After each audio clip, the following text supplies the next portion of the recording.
What would you do if you watched someone pour boiling water on a man who couldn't even see it coming? That's exactly what happened inside Harlow Correctional Facility on a Tuesday morning in March. And the guard who did it? He had no idea who he was dealing with. This is the story of James Elliott, a blind man in a 6x8 cell, and the single act of cruelty that brought down an entire system. Before we get to what happened in that corridor, I need to tell you about James, because this story only makes sense when you understand who he was, and what they were so afraid he knew. If stories like this matter to you, stories about ordinary people who refuse to stay silent, hit that like button, subscribe, and tell me in the comments where you're watching from. Stay until the end, because the twist in this one I didn't see coming, and I don't think you will either. Every Sunday at 2 p.m., a young woman named Maya walked through the visitor entrance at Harlow. She always brought two things: a coffee in a paper cup, black, no sugar, the way her father liked it, and a newspaper. She would sit across the scratched plastic divider and read him the headlines out loud. Sports scores, weather, local news, whatever was in there. James couldn't see her anymore, hadn't seen her face in 3 years. But he knew her footsteps the moment she entered the room. Maya was 26. She was finishing her law degree at night while working double shifts at a diner during the day. She had her father's stubborn streak and her mother's patience. Their mother had died 4 years ago, 2 months before James lost his sight, so it was just the two of them now. James lived for Sundays. He would tell anyone who asked that prison hadn't broken him. But the truth was simpler than that. Maya hadn't let it. James Elliott had spent 20 years as a civil rights attorney in Atlanta. He wasn't famous. He didn't take cases that made the news. He took the ones nobody else wanted.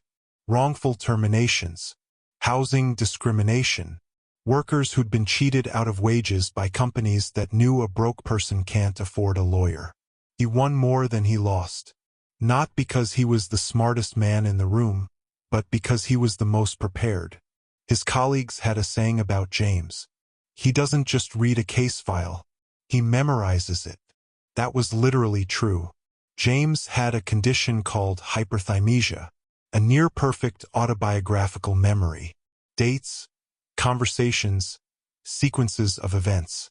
Once something went in, it didn't come out. It was a gift that made him exceptional at his job. It would also make him the most dangerous man in Harlow Correctional Facility. But we'll get to that.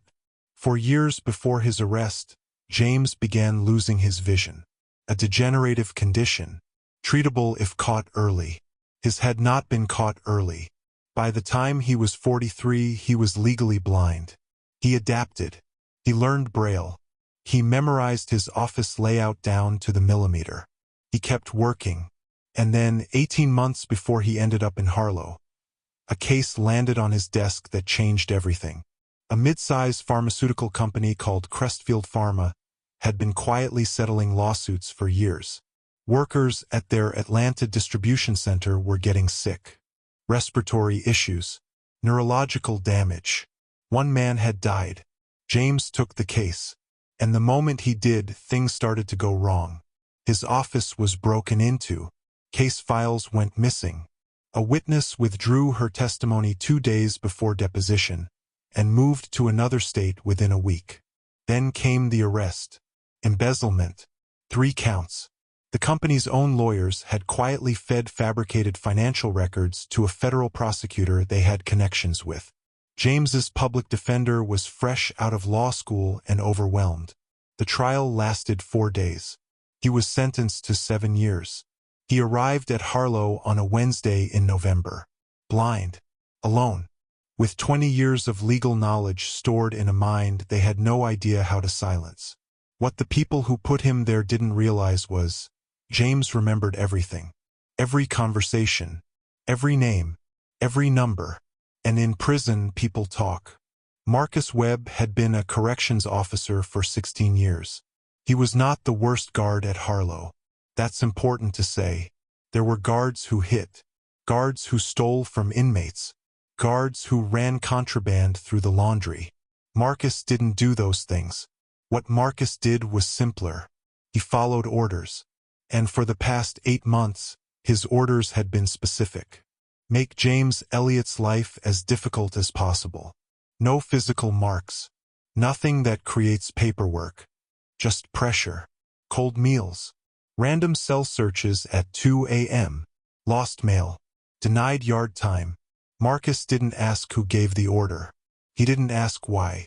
He'd learned a long time ago that at Harlow, the people who asked questions ended up on the worst shifts. Or worse, the order came from Warden Horace Dill. And Warden Dill's nephew worked in legal affairs at Crestfield Pharma. Marcus didn't know that. Or if he did, he told himself it didn't matter. He told himself James was just another inmate. Just a number on a roster. The first time Marcus crossed a line, it was almost accidental. James was moving slowly through the corridor after breakfast. White cane, one hand on the wall, and Marcus stepped in front of him without warning.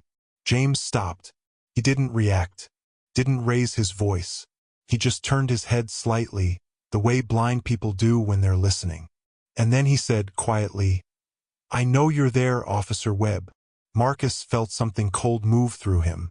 He didn't know why. He should have walked away. Instead, he leaned in. "You're not special here," Marcus said. "You understand that? Nobody's coming for you." James waited a moment. "Someone always comes," he said. "You just don't see it until they're already there." He walked past. Marcus stood in the corridor for a long time after that. Over the next 3 months, Marcus escalated. Slowly, methodically, and James kept quiet, kept listening, kept remembering. What Marcus didn't know, what none of them knew, was that a federal oversight review of Harlow had been quietly requested by a senator's office 2 months earlier.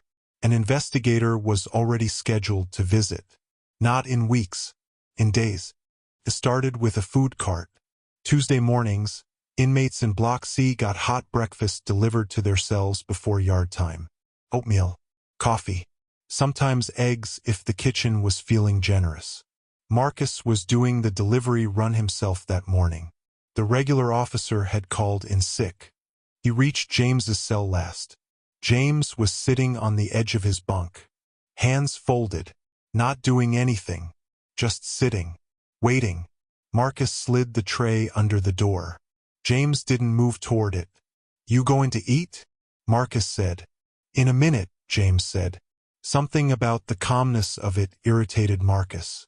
It always did. He'd never once seen James flustered. Never scared. Never begging. The other inmates, most of them figured out pretty quickly what happened to people who made trouble at Harlow. James seemed not to care. Marcus had the coffee pot in his hand. Industrial size. Designed to keep things hot for 4-hour delivery rounds. Later, he would say he didn't mean for it to go that far. Later, investigators would note that the coffee had been kept at near boiling temperature. Later, a lot of things would be said. But in that moment, Marcus looked at James sitting there. Calm, unbothered, facing a wall he couldn't even see. And something in him just snapped. He opened the cell door. He poured the coffee. Not on the tray. Not on the food. On James.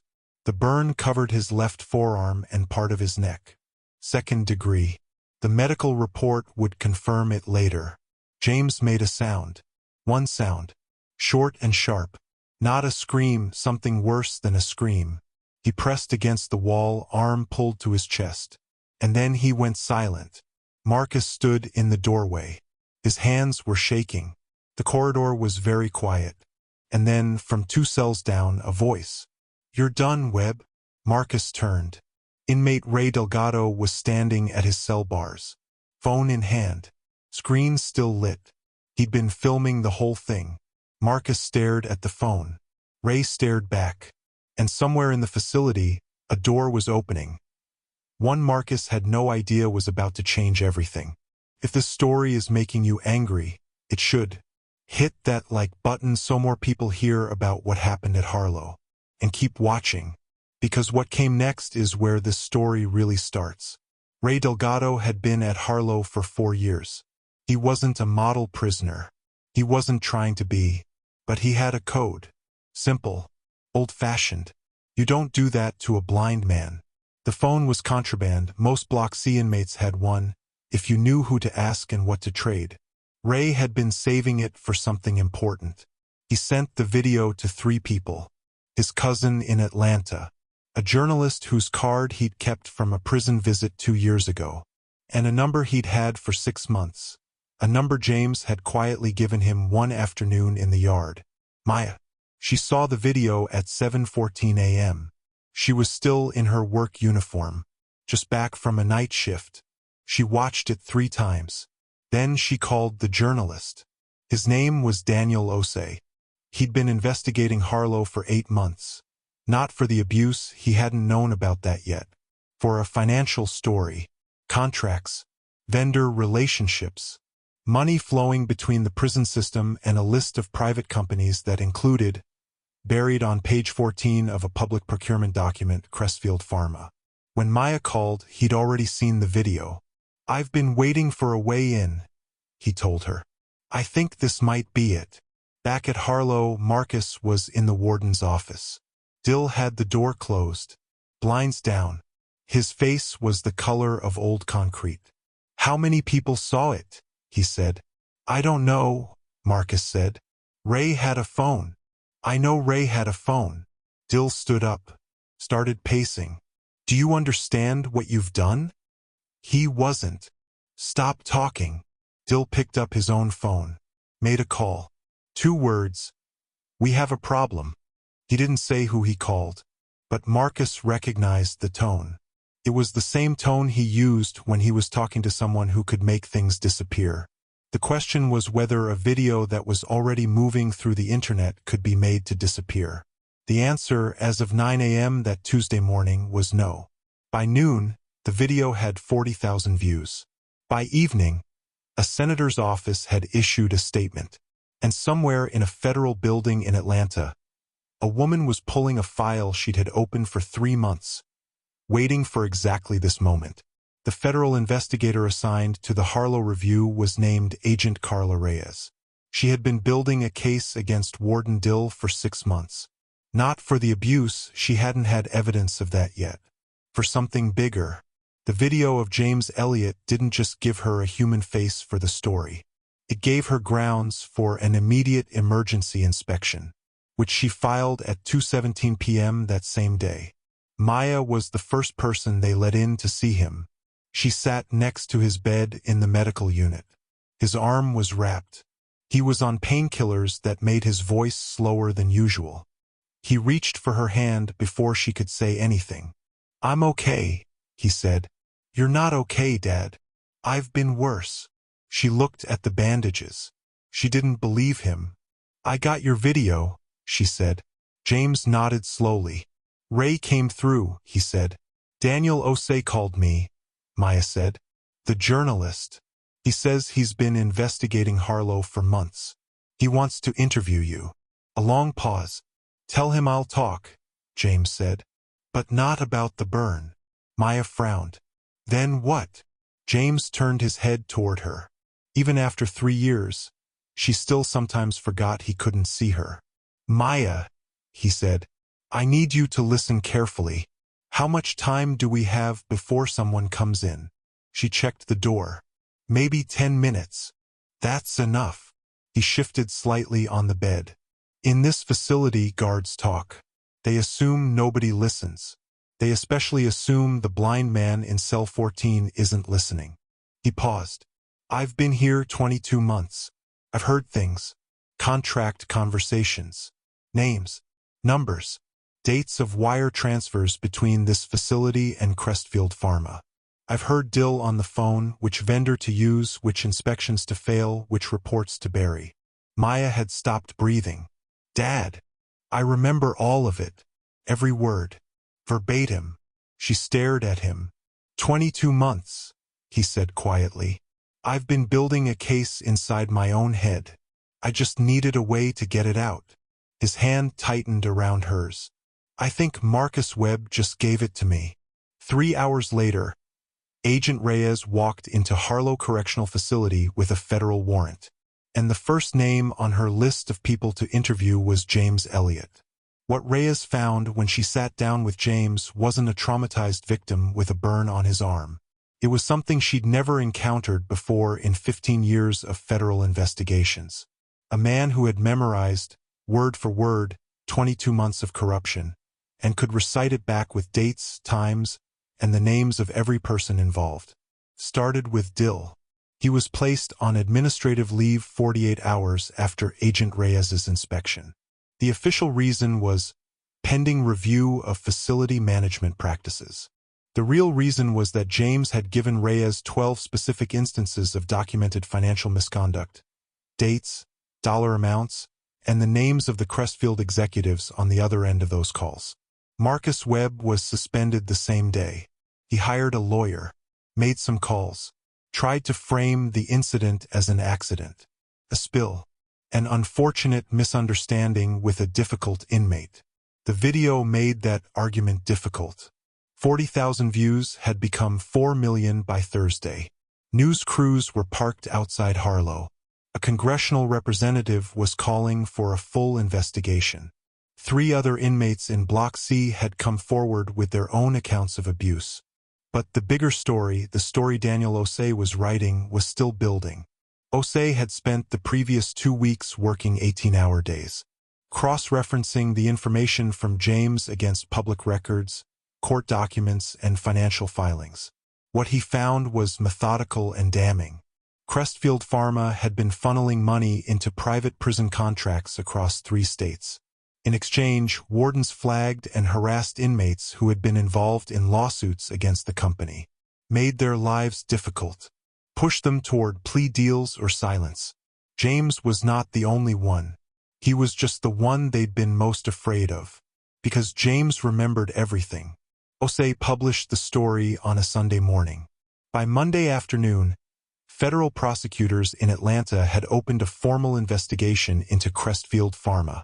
By Wednesday, 3 executives had lawyered up, and James Elliott's wrongful conviction case, the one Maya had been quietly building for 2 years, was officially reopened. But reopened didn't mean resolved. And the people who had put James in Harlow still had resources, lawyers, and connections. They weren't going down quietly, and the next move they made was aimed directly at Maya. Maya received a phone call from a blocked number. A lawyer's voice. Smooth, professional, carefully worded.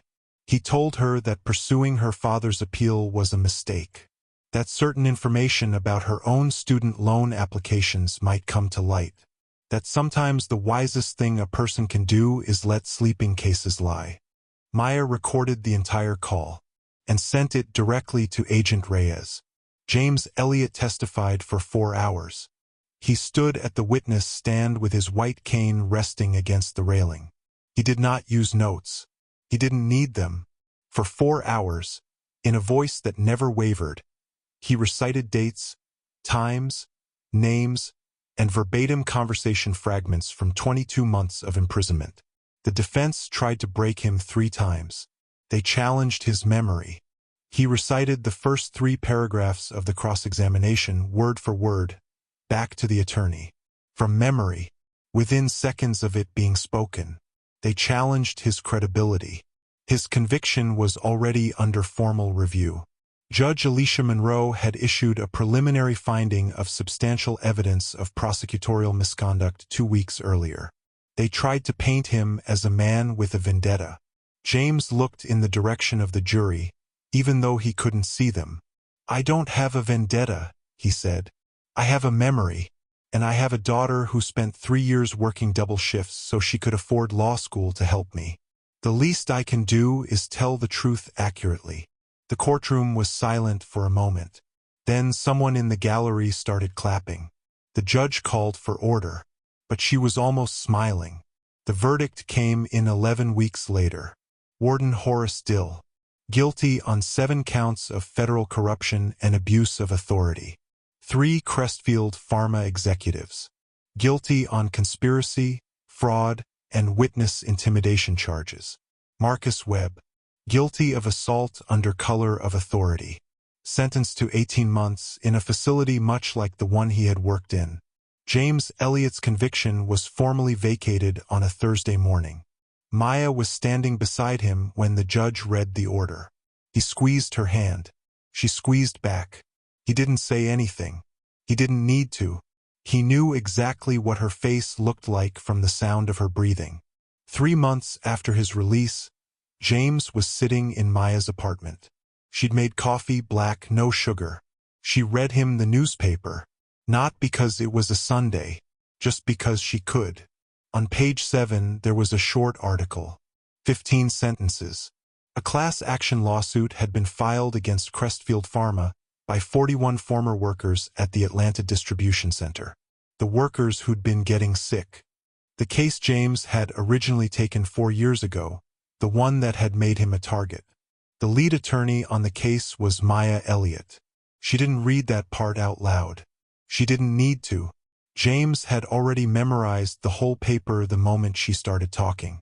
Dear viewers, Marcus Webb poured boiling water on James Elliott because he thought James was helpless. Because he was blind. Because he was alone. Because no one seemed to care what happened in Block C on a Tuesday morning. He was wrong about all three. James wasn't helpless. He was the most dangerous man in that building, and the only weapon he had was a perfect memory and 22 months of patience. What this story reminds us is that cruelty always underestimates the person it targets. Always. If this one hit you, subscribe. Leave a comment. Tell me, what do you think Maya's first case is going to look like? And was Marcus Webb's sentence long enough? I'll see you in the next one.